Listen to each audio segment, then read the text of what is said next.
വ്യത്യസ്തത എന്താന്ന് വെച്ചാൽ ഇപ്പൊ ഇവിടെ കുട്ടിപ്പുലികളെ ഞാൻ കണ്ടു. ഇവിടെ കുറെ കുട്ടിപ്പുലി ഉണ്ട്. നമുക്കൊന്ന് അങ്ങോട്ട് പോവാം. ഇവിടെ ഇപ്പൊ നമ്മൾ ഇതുവരെ പോയതിൽ നമ്മൾ കണ്ട ആദ്യത്തെ കുട്ടിപ്പുലിയാണേ. എന്താ മോന്റെ പേരെന്താ? അഭിജിത്ത്. എത്ര ക്ലാസ്സിലാണ് പഠിക്കുന്നത്? 7 പഠിക്കും. ഇപ്പം എത്ര നാളായി? കുറെ നാളായോ ഈ വേഷം കിട്ടുന്നു? എത്ര കൊല്ലമായി?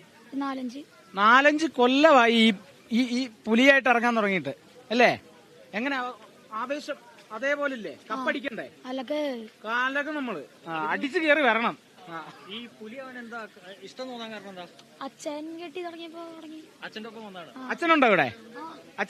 അച്ഛനെവിടെ? മാമൻ ഇവര് ഒരു കുടുംബമായിട്ട് അങ്ങ് ഇറങ്ങുവാ കേട്ടോ. എല്ലാരും ഉണ്ട്. നമ്മുടെ എവിടെ അച്ഛനെവിടെ? അതാ അച്ഛന്റെ പണി അവിടെയാ. സോറി, ചെറുതായിട്ടൊന്ന് മാറിപ്പോയി. അയ്യോ.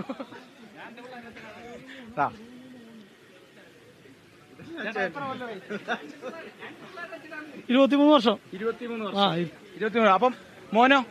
അപ്പുറത്ത്. അപ്പുറത്ത്. എങ്ങനെയുണ്ട് ഈ ഇക്കൊല്ലത്തെ ആവേശം? അടിപൊളിയാണ്. കുറച്ച് വിഷമമുണ്ട് നമുക്ക് വയനാടിന്റെ. പക്ഷെ എന്നാലും തൃശ്ശൂർക്കാർക്ക് ഉരുക്കളിയില്ല എന്ന് പറഞ്ഞാൽ നമുക്ക് പരിപാടിയില്ല. നമുക്ക് എന്തായാലും കപ്പടിക്കണം. തീർച്ചയായിട്ടും തകർക്കും. എന്താ പിന്നെ ഇവിടെ എന്തൊക്കെ ഇപ്പം ഇവിടെ സർപ്രൈസുകൾ ഒളിപ്പിച്ച് വെച്ചിട്ടുണ്ടോ? എന്തെങ്കിലും ഉണ്ട്? അപ്പൊ അവസാന നിമിഷത്തന്നെ നമുക്കത് പുറത്തു വരല്ലോ. എന്നാലും നോക്കിയറിയാലോ നമുക്ക്. അതെ, എന്തായാലും ഞങ്ങളൊന്ന് തപ്പുന്നുണ്ട്. അപ്പം ഈ പറഞ്ഞ പോലെ തന്നെ ഇവിടെ വലിയ രീതിയിൽ ആവേശം കൊടുമ്പിരി കൊണ്ടിരിക്കുകയാണ്. കാളിദാസ്, അതാണ് ഈ നമ്മള് ഇങ്ങനെ ഇവര് കാത്തിരിക്കുകയാണ്. ഒരു വർഷമായിട്ട് ഇങ്ങനെ കാത്തിരുന്ന് അന്ന് മുതൽ അടുത്തത് എന്ത് വെറൈറ്റി ആയിരിക്കും എന്നുള്ളത് ഇങ്ങനെ ഇവര് നേരത്തെ മുതൽ തയ്യാറാക്കി വെക്കുകയാണ്. ഇപ്പോ ചേട്ടൻ എന്ത് പുലിയാണ്?